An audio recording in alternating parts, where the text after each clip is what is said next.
नमस्कार, स्वागत है आप सभी का। तो यहाँ पर हम लोग आवेदन जो पत्र भरना है आपको वो पूरा बताएंगे इस वीडियो में कि आपको किस प्रकार से कैसे भरना है आपको। और इसके पहले हमने इंडेक्स कार्ड वाला, अटेस्टेशन वाला और एक आपका जो प्राप्तांकों का विवरण वाला है उसका वीडियो हमने ऑलरेडी आज की ही डेट में बनाया है, तीनों वीडियो। तो आप जा कर के सभी वीडियोज़ को ज़रूर देख लीजिएगा और लाइक और शेयर कर दिया करें आप लोग, और इसको भी आप लोग लाइक और शेयर कर दीजिएगा। लाइक बहुत कम करते हैं आप सभी, तो प्लीज़ सभी लाइक कर दिया करें। इसके बाद जो सेल्फ डिक्लेरेशन वाला है वो बहुत आसान है, उसमें कुछ है नहीं, उसके बारे में हम आपको बता भी चुके हैं। हालांकि इन सब के बारे में भी हमने एक ही वीडियो लगभग 23-24 मिनट का हो गया था, सबके बारे में हमने एक ही वीडियो में आपको बताया था, लेकिन वहाँ पे बहुत कुछ चीज़ें स्पष्ट नहीं हो पाई। तो यहाँ पर हमने सेपरेटली सबके लिए एक अलग अलग वीडियो बनाया है ताकि आपको बिल्कुल क्लियर रहे।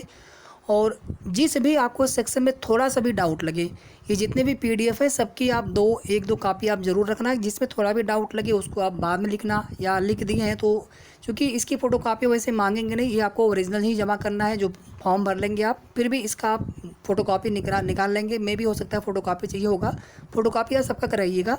और सभी फ़ोटो कापीज़ को आपको सेल्फ अटेस्ट ज़रूर करना है, अपना सिग्नेचर। आवेदन पत्र तो यहाँ पर आपको जो है अपना पासपोर्ट साइज़ का फ़ोटो लगाना है, स्व प्रमाणित, और तिथि सहित पठनीय हस्ताक्षर भी करें। मतलब फ़ोटो हो गया, इस पर आप हस्ताक्षर करेंगे, नीचे आपका फ़ोटो ख़राब ना हो, इस पर थोड़ा हस्ताक्षर आपका सिग्नेचर आपका जाना चाहिए, और नीचे आप डेट भी लिखेंगे। बाकी ये सब आपका भरा रहेगा। विभाग संख्या आपको नहीं भरना है, विभाग संख्या आप वहाँ से पूछ करके भर लीजिएगा। जो चीज़ें कहीं पर नहीं दिया है तो उसको आप गलत मत भरिएगा। ये 5/1/2022 यहाँ पे लिखा है, यहाँ पे रजिस्ट्रेशन नंबर है, यहाँ पे रोल नंबर है, ये सब आप चेक कर लीजिएगा। आपका रजिस्ट्रेशन नंबर, आपका रोल नंबर बिल्कुल करेक्टली आप मैच करा लीजिएगा। पद या सेवा का नाम जिसके लिए अभ्यर्थी आवेदन दे रहे हैं, तो आप सभी जानते हैं एएनएम के लिए, उसको आप चाहें तो आप पूरा लिख लीजिएगा। और अंग्रेजी के कैपिटल लेटर में आप लिखिएगा, सबसे अच्छा रहेगा, पूरा लिख लीजिएगा आप एएनएम का पूरा फुल फॉर्म।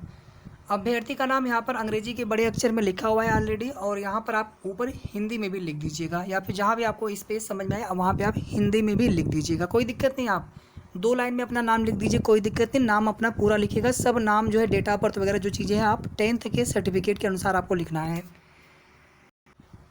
इसके बाद पत्र व्यवहार का पूरा पता परिवर्तन की सूचना पंजीकृत डाक द्वारा आयोग को भेजें।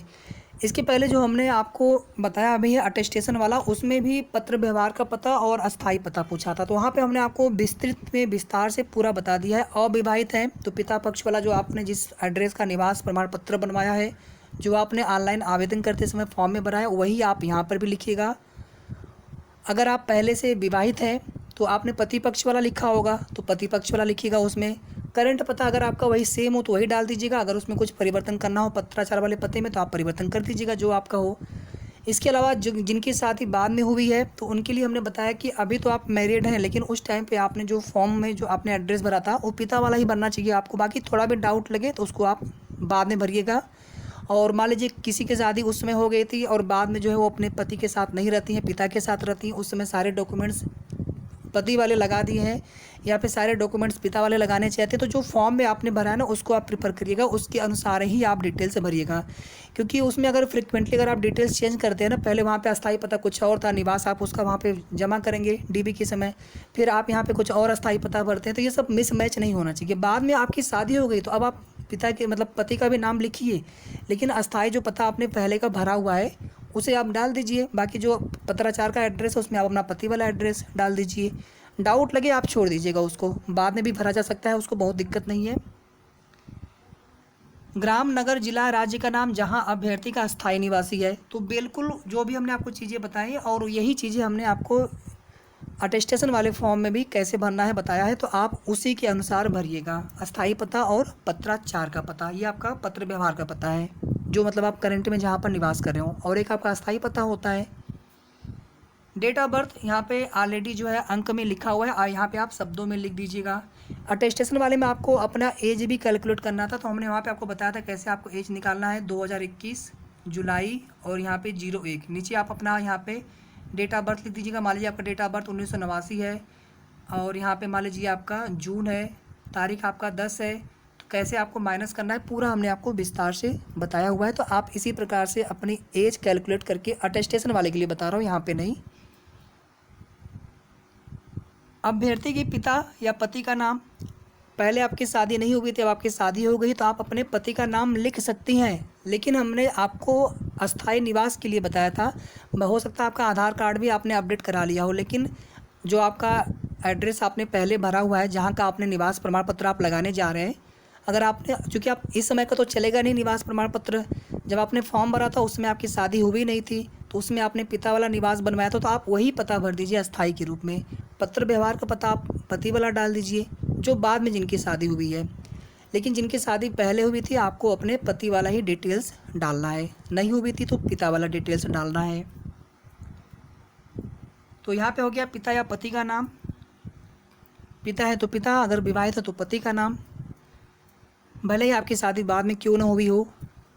जन्म स्थान डाल दीजिएगा आप उत्तर प्रदेश, जिले का भी नाम डाल दीजिएगा।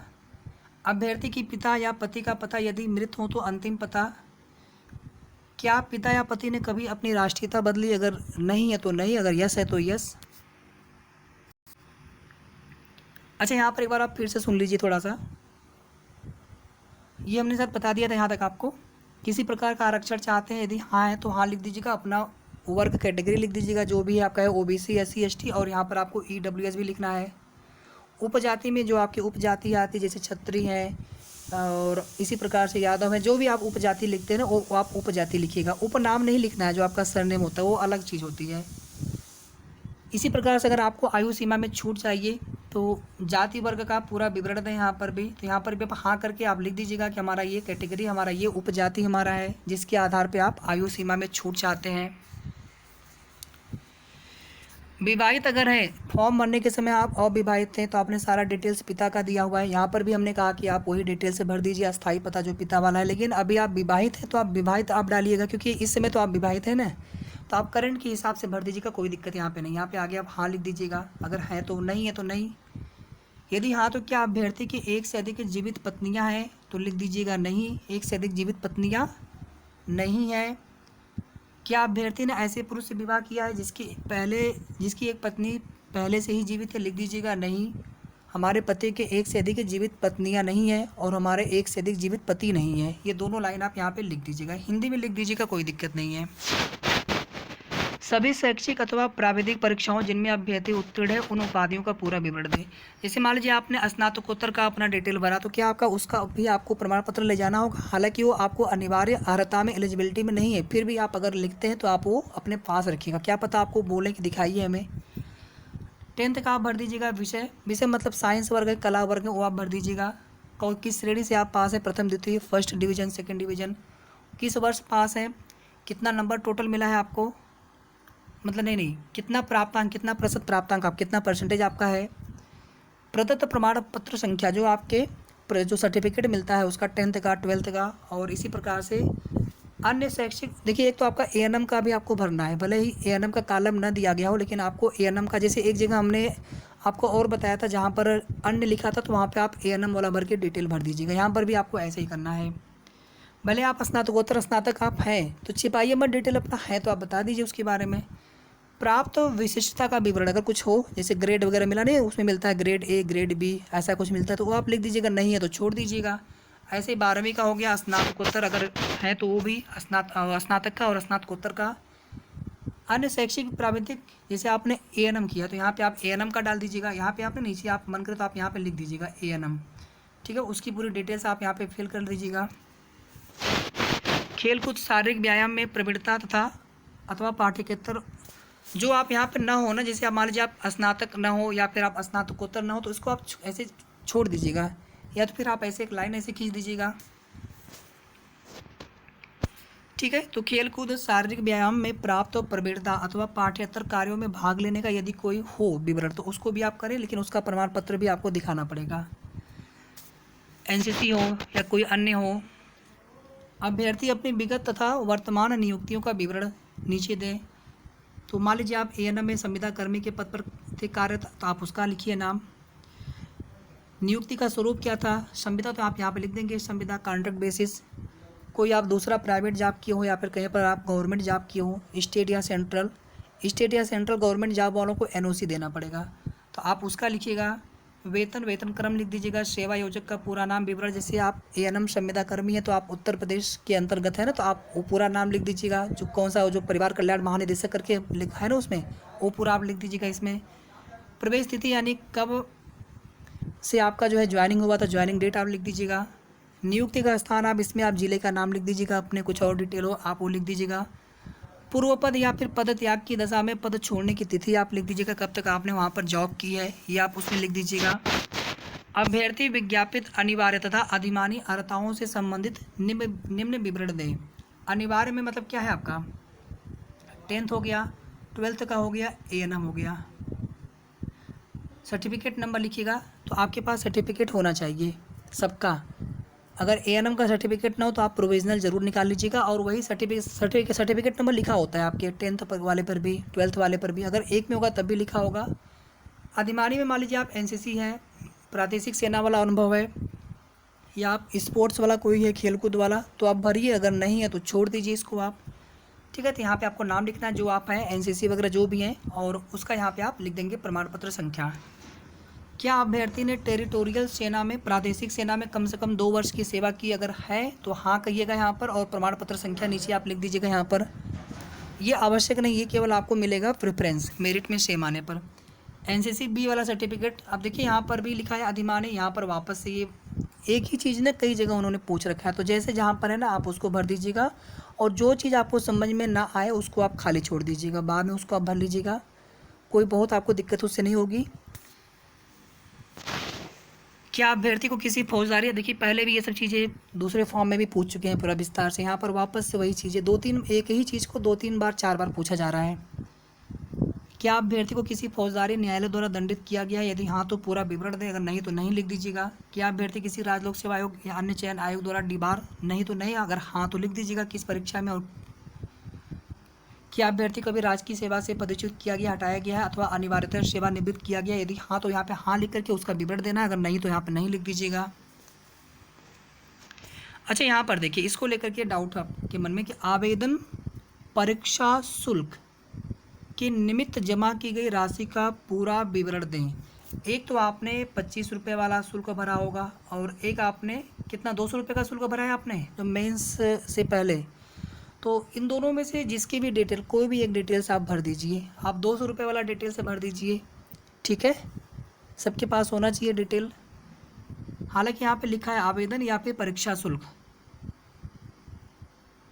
थोड़ा सा भी डाउट लगे तो आप छोड़ दीजिएगा, बाकी हमारे हिसाब से दोनों में से आप कोई भी एक भर सकते हैं। पीईटी से मतलब देखिए इसमें नहीं है, एएनएम से ही मतलब है। एएनएम में आपने 2 बार पेमेंट किया होगा, दोनों बार में से कोई भी एक आपको इसमें भरना चाहिए। ट्रांजैक्शन आईडी आपका जो होगा ना प्रिंट आउट ट्रांजैक्शन का, उस पर लिखा होता है कितना पैसा आपने पेमेंट किया है, वो लिख दीजिएगा आप यहाँ पे अंकों में, यहाँ पर शब्दों में। डेट लिख दीजिएगा किस दिन आपने पेमेंट किया था। बैंक का नाम लिख दीजिएगा, जिले का नाम लिख दीजिएगा, मतलब आप अगर अपने बैंक से अकाउंट से पैसे कटवाए हों तो आप अपने ब्रांच वगैरह का नाम लिख दीजिएगा, बाकी उस पर लिखा रहता है बैंक का नाम, जिले का नाम, जो पेमेंट की स्लिप होती है। यदि अभ्यर्थी अपने चयन के संबंध में आयोग को कोई विशेष अर्हता अनुभव देना चाहे तो जो दिए गए ऊपर स्तंभों में ना आया हो तो यहाँ पर अलग से विवरण दें, और उसे आवेदन पत्र के साथ नत्थी कर दें, मतलब उसका जो प्रमाण पत्र हो। फिर नीचे यहाँ पर आ गया डिक्लेरेशन, नाम लिख करके यहाँ पर घोषणा करती हूँ कि आवेदन पत्र में जो वर्णन है वह मेरे संज्ञान एवं विश्वास के अनुसार सत्य व पूर्ण है। यदि इसमें असत्य विवरण पाया जाए तो मैं अपात्र ठहरा दी जाऊँ, यदि चयनित हो गई हूँ तो सेवा से हटा दी जाऊँ। हस्ताक्षर, पूरा नाम, आपका पूरा नाम लिखिएगा 10th सर्टिफिकेट के अनुसार, पूरा पता आप लिख दीजिएगा, अपना अस्थायी पता लिख दीजिएगा। डेट, जिस दिन आप फॉर्म भरे हो, आज भरते हो, कल भरते हो, पहले भर चुके हो, किसी भी कोई भी डेट डाल दीजिए, कोई फ़र्क नहीं पड़ता। अपने ज़िले का नाम, जो आपका अस्थायी पता हो उस ज़िले का नाम डाल दीजिए। मान लीजिए कि आप अपने अस्थायी निवास से बैठ करके आप ये प्रपत्र भर रहे थे, जो लागू ना हो उसे काट दिया जाए। हमने आपको बताया भी कि आप ऐसे लाइन या फिर ऐसा कट कर दीजिएगा उस रो में जो आपको न भरना हो, ठीक है। तो ये पूरा आवेदन पत्र आपको किस प्रकार से भरना था हमने आपको इस वीडियो में पूरा बताने का प्रयास किया। 1-2 पॉइंट में थोड़ा बहुत डाउट है, उससे आप छोड़े रहिएगा, कंफर्म होने पर आपको बता दिया जाएगा। बाकी आप डीबी कराने जाएंगे तो वहाँ पे भी आप भर सकते हैं उस चीज़ को, लेकिन कोई भी आप गलत चीज़ मत भरिएगा, अपने हिसाब से, अपने स्तर से पूरा सही से भरिए। और सभी PDF की आपने 1-2 कॉपी करा के ज़रूर रखिएगा, ताकि अगर दोबारा से फॉर्म भरना पड़े तो एक बार आप भरे रहेंगे, जो गलती रहेगी बस उसको सुधारना रहेगा, वाइटनर से भी सुधार सकते हैं। बाकी आप एक नया फॉर्म भरे रखे रहिएगा। और अगर आपने पूरा फॉर्म सही से भर लिया तो उसकी आप फ़ोटोकॉपी भी करा लीजिए, क्या पता आपको फ़ोटोकॉपी भी मांगे। बाकी ये तो आपको जमा करने रहेंगे सभी प्रपत्र।